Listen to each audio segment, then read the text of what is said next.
My name's Amata, and in this Red Gaming Tech video I have yet more information on a PC version for you.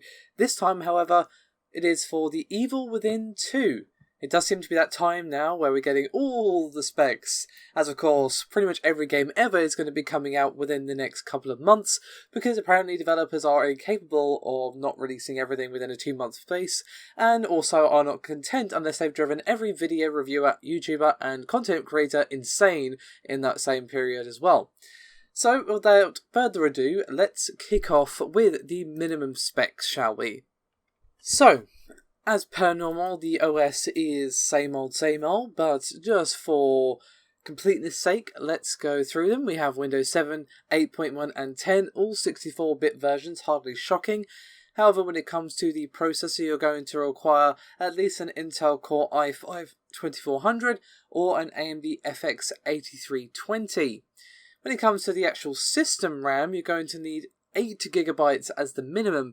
Bit of a jump from the 6GB we've seen floating around on minimum specs lately, but hardly outside of the realms of normality for many of you, I'm sure.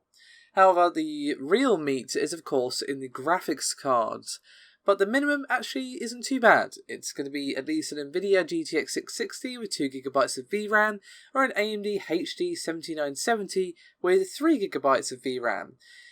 Now, obviously you're wondering, okay, so how much space am I going to have to carve out on my hard drive for this one? You know, after Nio the other day, or Neo, depending on your preference, 100GB for that one.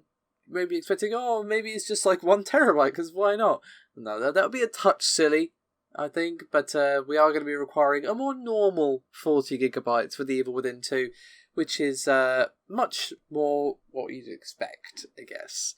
However, what about the recommended? That's what you really want to know. Can I crank this up to max, is the question you're asking. And well, unsurprisingly, the OS has remained the same, no changes at all there, but of course we're seeing quite a significant jump in the CPU required. Both can be fairly modern on both Intel and AMD side. You're going to need at least an Intel Core i7-4770 or an AMD Ryzen 5 1600X or better.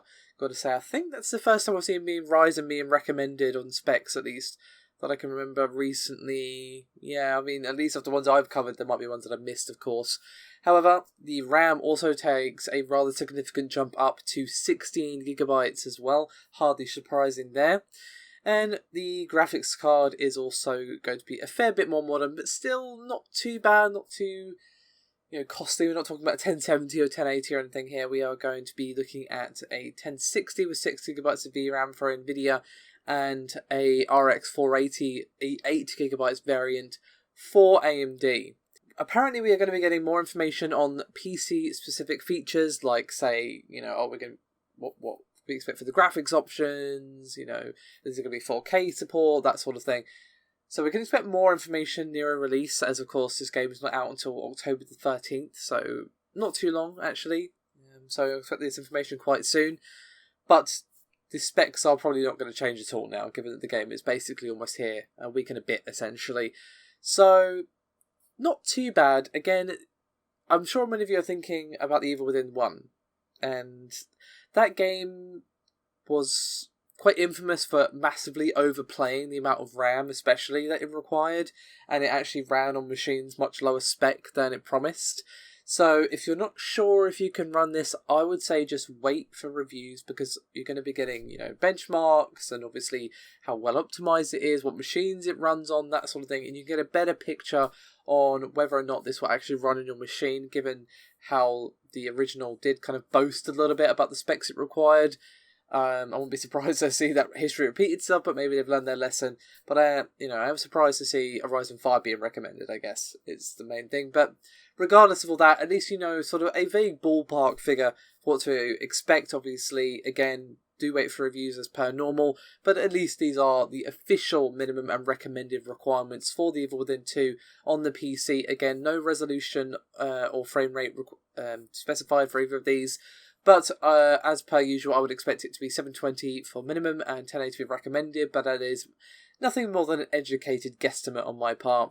So with all that said, thank you very much for watching. Do remember to like and subscribe if you haven't done so already, to help out a great deal, and do check us out on Patreon as well. Even if you don't end up donating, do know that your likes, shares and all the rest of it do really help and mean a lot to us, both myself and Paul. Thank you very much for watching though, guys. I'll see you next time.